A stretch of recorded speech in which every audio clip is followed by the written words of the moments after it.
नमस्कार दोस्तों, कैसे हो आप सब लोग। मैं अभिषेक चौबे स्वागत करता हूं आपका आपके यूट्यूब चैनल एजुकेची पे। तो जैसा कि आप लोगों को पता है कि मैंने कॉन्स्टिट्यूशन वाली जो वीडियो थी, कॉन्स्टिट्यूशन के से रिलेटेड कुछ इंपॉर्टेंट फैक्ट्स थे, वो वीडियो मैंने आप लोगों को रिपब्लिक डे पे आप लोग मैंने अपलोड किया था। लेकिन वो क्या था, पार्ट फर्स्ट एक ही पार्ट था इंपॉर्टेंट फैक्ट से रिलेटेड। मैंने क्या बोला था कि मैं पार्ट सेकंड भी लेके आऊँगा, तो मैं आज उसी कॉन्स्टिट्यूशन से रिलेटेड कुछ इंपॉर्टेंट फैक्ट्स का पार्ट सेकंड लेके आया हूँ। जैसा कि आप लोग बोर्ड पे देख सकते हैं, important facts about constitution part second. हम यहाँ भारतीय संविधान के बारे में बात करेंगे। तो पार्ट फर्स्ट आप लोग जाके देखिए, मैंने डिस्क्रिप्शन बॉक्स में भी उसकी लिंक दे दी है। तो please for more information you can visit on our first part of our constitution video. तो आप फर्स्ट पार्ट पे जाइए, उस पर जाके देखिए, विजिट करिए, आपको अच्छी लगेगी वीडियो। और अपना कमेंट जरूर छोड़िएगा यार। तो चलिए हम स्टार्ट करते हैं अपनी सेकंड पार्ट, जो कि हमारे कॉन्स्टिट्यूशन की सीरीज से रिलेटेड है। ठीक है, तो आज का हमारा जो टॉपिक है उसका पहला पॉइंट क्या है, देखिए please. The constitution of India is also known as bag of borrowings. ठीक है, क्या ये टर्म बहुत इंपॉर्टेंट है। ठीक है, ये वाली जो टर्म मैंने आप लोगों के सामने बताई है, बैग ऑफ बोरोइंग्स, ये बहुत ही ज़्यादा एक इम्पॉर्टेंट टर्म हो जाती है। अब मैंने ऐसा क्यों बोला, ठीक है, आप लोगों को पता है, मैं आप लोगों को ये बताना चाहूँगा कि जो हमारे कॉन्स्टिट्यूशन मेकर्स थे, संविधान निर्माता थे, उन्होंने जो different parts of the world की जितनी भी कंट्रीज थी, उनका पहले संविधान पढ़ा। आयरलैंड हो गई हो, अमेरिका हो गई हो, इंग्लैंड हो गई हो, और उनसे कुछ अच्छी अच्छी बातें जो थी उन्होंने उनसे लेके कॉपी करके हमारे संविधान में पेस्ट किया। मतलब बेसिकली एक बहुत ही मतलब एक वंडरफुल एक सैंपल उन्होंने हमारे सामने रखा, जो हमारे देश को चलाने में बहुत ही ज़्यादा कारगर साबित हो पाया। तो इसीलिए क्या कहते हैं इसको, बैग ऑफ बोरिंग, मतलब कि डिफरेंट देशों से लिया हुआ उधार का थैला बेसिकली हम इसे बोलते हैं। अलग अलग देशों से हमने आइडिया बोरो करे हैं, फिर हमने अपना संविधान बनाया है। अब वो क्या क्या आइडियाज़ है मैं नेक्स्ट पॉइंट में लिखवाऊंगा आपको, और कौन कौन सी कंट्री से हमने क्या क्या आइडिया लिया वो भी मैं आपको बताऊंगा, कुछ इंपॉर्टेंट फैक्ट्स। चलिए दोस्तों, अब मैं कुछ आप लोगों को उन कंट्रीज़ के बारे में बताता हूँ, और उनकी कुछ उनके बेसिकली संविधान में क्या क्या जो फीचर्स थे जिसको हमारे कॉन्स्टिट्यूशन मेकर्स ने लिया और एक बढ़िया हमारे लिए कॉन्स्टिट्यूशन बना के पेश किया। तो देखिए साहब, देश के नाम इस साइड लिखे हैं और उनके फीचर्स इधर लिखे हैं। ब्रिटेन का नाम आता है सबसे पहले। ब्रिटेन से हमारे कॉन्स्टिट्यूशन मेकर ने क्या लिया, पार्लियामेंट्री गवर्नमेंट। पार्लियामेंट्री गवर्नमेंट आप लोगों को पता है क्या होता है, जिसमें टू हाउस होते हैं, चाहे उसे लोकसभा राज्यसभा कर लीजिए या फिर लोअर हाउस, और ब्रिटेन में अपर हाउस चलते हैं। हमारे यहाँ लोकसभा राज्यसभा, तो वही पार्लियामेंट्री गवर्नमेंट ब्रिटेन से लिया हमने उनके संविधान से। रूल ऑफ लॉ ब्रिटेन से लिया। Now we have come to United States of America. America से हमने क्या लिया, फंडामेंटल राइट्स, मौलिक अधिकार। सबसे बेसिक फीचर है जो हमारे संविधान को और बेहतरीन बनाते हैं, हमारे अधिकार।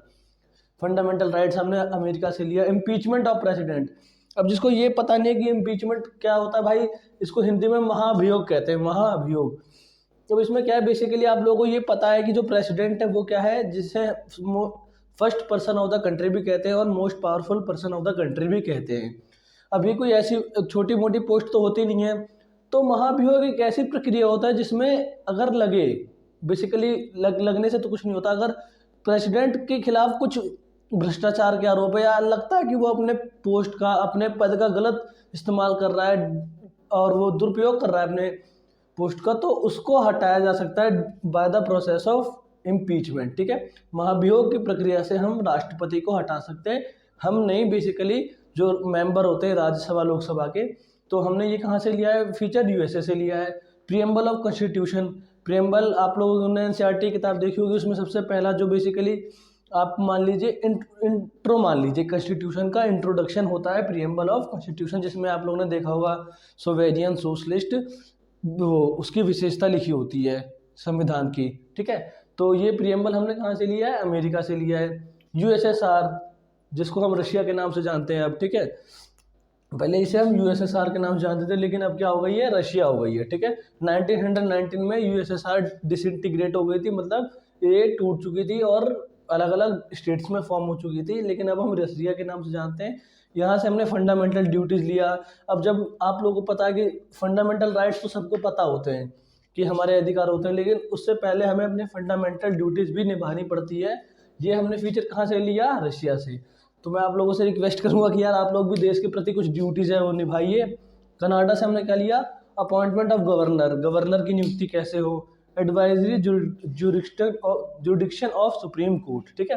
अब कुछ और कंट्रीज़ है और कुछ और फीचर्स है, मैं आपको वो भी लिखवा देता हूँ। मतलब बेसिकली ये कुछ इंपॉर्टेंट फीचर्स है जो कि हमारे कॉन्स्टिट्यूशन मेकर्स ने हमारे संविधान के बनाने के लिए डिफरेंट कंट्रीज से, ठीक है। अब हम कुछ और कंट्रीज है और उनके फीचर्स है, मतलब बेसिकली उनके कॉन्स्टिट्यूशन के फीचर्स है जो कि हमारे कॉन्स्टिट्यूशन मेकर्स ने लिए। आयरलैंड से क्या लिया भाई? Directive principle of state policy. अब ये क्या होता है directive principle of state policy? मतलब कि ये रिस्पॉन्सिबिलिटी होती है कॉन्स्टिट्यूशन की कि क्या करे वो, बेसिकली एक ऐसी कंडीशन खड़ी करे, economic condition, social condition, political condition, जिससे उसके सिटीजन्स खुश रहे। मतलब कि बेसिकली एक ऐसा माहौल खड़ा करा जाए जिससे कंट्री में, देश में शांति का माहौल हो, चाहे वो इकोनॉमिक कंडीशन हो, पॉलिटिकल कंडीशन हो, सोशल कंडीशन, बेसिकली एक आइडियल कंडीशन खड़ा करने की जिम्मेदारी, क्रिएट करने की जिम्मेदारी होती है कॉन्स्टिट्यूशन की। तो वो हमने कहाँ से लिया? पॉलिसी आयरलैंड की कॉन्स्टिट्यूशन से हमने वो फीचर लिया। इलेक्शन ऑफ प्रेसिडेंट, राष्ट्रपति का चुनाव, राष्ट्रपति का चुनाव हमने कहाँ से लिया था? कहाँ से लिया है? आयरलैंड से। इम्पीचमेंट कहाँ से लिया था? यूएसए से। मतलब हटाए कैसे? वो हमने अमेरिका के संविधान से लिया था राष्ट्रपति को, और राष्ट्रपति को चुनना कैसे? वो आयरलैंड के संविधान से लिया है। फ्रांस से क्या लिया है? Most important, idea of equality, liberty, fraternity, समानता की आइडिया, आज़ादी की आइडिया, कॉन्सेप्ट ऑफ रिपब्लिक। ये कुछ इंपॉर्टेंट फीचर्स थे जो कि डिफरेंट कंट्री से लिया गया है बाय आवर कॉन्स्टिट्यूशन मेकर्स। अब हम कुछ और इम्पोर्टेंट फैक्ट्स डिस्कस कर लेते हैं। चलिए दोस्तों कुछ और फैक्ट्स पे नज़र डालते हैं। Constitution was hand written and calligrapher in Hindi and English italic. अब देखो एक और इंटरेस्टिंग बात है, मैं आपको बताना चाहता हूँ कि जो हमारा संविधान है वो प्रिंटेड नहीं है, ठीक है। ना ही उसे ना ही छापा गया है, ना ही उसको टाइपराइटर पे लिखा गया है, लेकिन वो क्या है? रिटर्न है, एक हाथों से लिखा हुआ संविधान है। आप समझिए, हाथों से लिखा हुआ संविधान है, बिना किसी टेक्नोलॉजी के उसे बनाया गया है, ना ही किसी प्रिंटिंग का इस्तेमाल करा गया है, ना ही कोई अदर सोर्स ऑफ कुछ वो मीडियम का इस्तेमाल किया गया है हमारे संविधान को बनाने में। It was totally hand written. किसके द्वारा लिखा गया भाई? प्रेम बिहारी नारायण राय जादा, ठीक है। इनके द्वारा ये हमारा जो क्या है संविधान लिखा गया है। दिस मैन, ठीक है, the man who wrote our whole Indian constitution, Prem Behari Narayan Raizada, इन्होंने हमारा संविधान लिखा है हिंदी में और इंग्लिश में। इंग्लिश में कौन सी? इटैलिक फॉर्म ऑफ इंग्लिश में, ठीक है। इटैलिक एक रिटन राइटिंग की स्टाइल है जो कि इंग्लिश में है। हिंदी और इंग्लिश में इन्होंने लिखा है और पब्लिश्ड बाय हिम। ये प्रकाशित भी इन्हीं के द्वारा हुई है। कहाँ पे हुई थी? देहरादून में इसको प्रकाशित किया गया था। और एक इनसे इंटरेस्टेड एक स्टोरी भी जुड़ी हुई है। वो स्टोरी क्या है कि जब इनसे जो हमारे प्राइम मिनिस्टर थे जवाहरलाल नेहरू और कॉन्स्टिट्यूशन असेंबली के हमारे जो ड्राफ्टिंग चेयरमैन थे डॉक्टर भीमराव अम्बेडकर, जिसे हम फादर ऑफ अपने कॉन्स्टिट्यूशन भी कहते हैं, उन्होंने जब इनसे पूछा कि आप क्या सैलरी, क्या मतलब कितने पैसे लेंगे आप इसके लिए, या फिर मतलब क्या चाहते हैं आप हमारा संविधान लिखने के लिए, कुछ बताइए अपनी रकम जो हम आपको दे सके, आपने इतना अच्छा काम किया है। तो उन्होंने ये बोला प्रेम बिहारी जी ने कि मुझे किसी प्रकार की कोई भी रकम नहीं चाहिए, कुछ भी 1 रुपये नहीं चाहिए, बस क्या चाहिए कि जो भी संविधान का पेज होगा, टोटल 234 पेज है। प्रीवियस वीडियो में पार्ट फर्स्ट में आप देखेंगे तो पता लग जाएगा। जितने भी पेज है संविधान के, हर पेज पे मेरा नाम लिखा होना चाहिए। मान लीजिए कोई कॉपी है, ठीक है, इसको मान लीजिए आप संविधान है, ठीक है, ये मान लीजिए संविधान है, ठीक है। अब मैंने संविधान को लिख दिया, पूरा हैंड रिटन लिख दिया है। अब उन्होंने बोला क्या कि मेरे हर पेज पे साइन होंगे, ऊपर मेरे साइन होने चाहिए। तो उनकी ये शर्त थी संविधान लिखने के टाइम।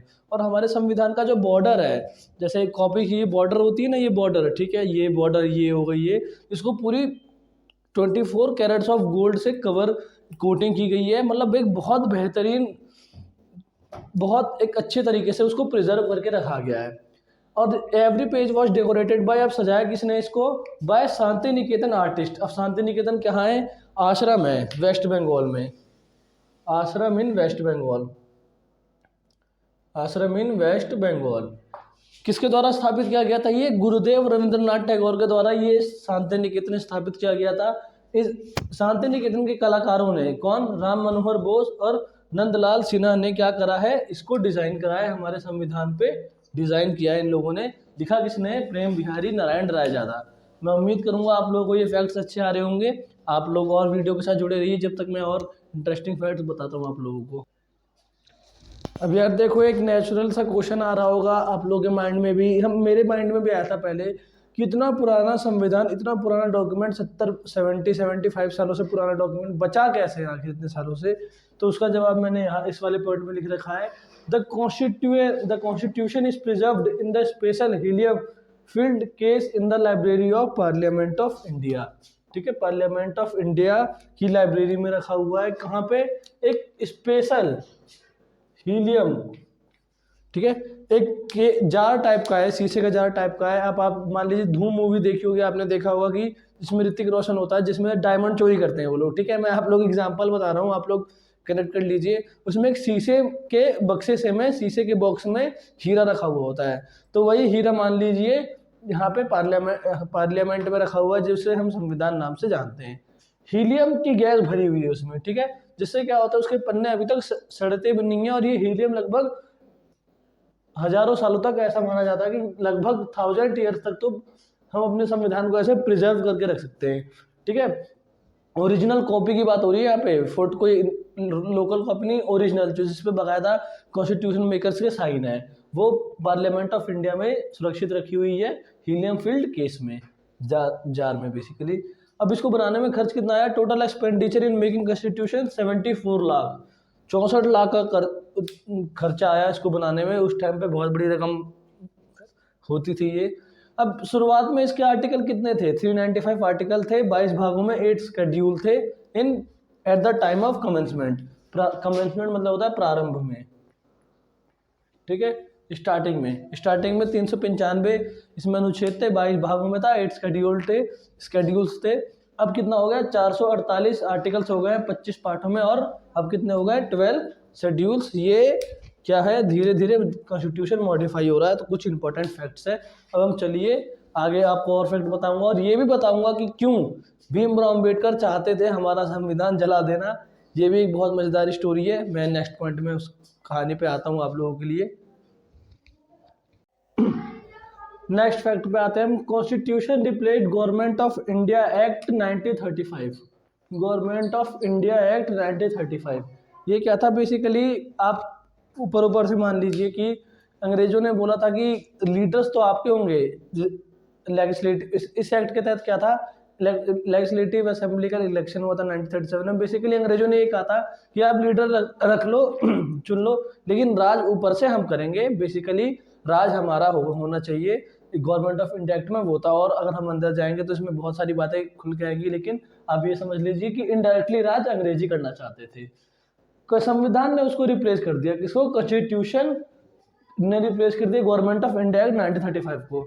नेशनल एम्बलम मतलब हमारा जो राष्ट्र प्रतीक है, कौन सा? Lion capital. आप लोगों ने देखा होगा वो 3-4 मुंह वाला लॉयन, ठीक है, हमारी करेंसी में भी आता है, और पहले 1 रुपए के सिक्कों में भी आता था, और अभी भी बहुत सारे कॉइन्स आते हैं। बेसिकली 4 हेड वाला लॉयन, उसे हमारा नेशनल एम्बलम घोषित किया गया 26 जनवरी 1950। ये क्या थी? लॉयन कैपिटल ऑफ अशोका द्वारा ये लॉयन कैप बनवाया गया था।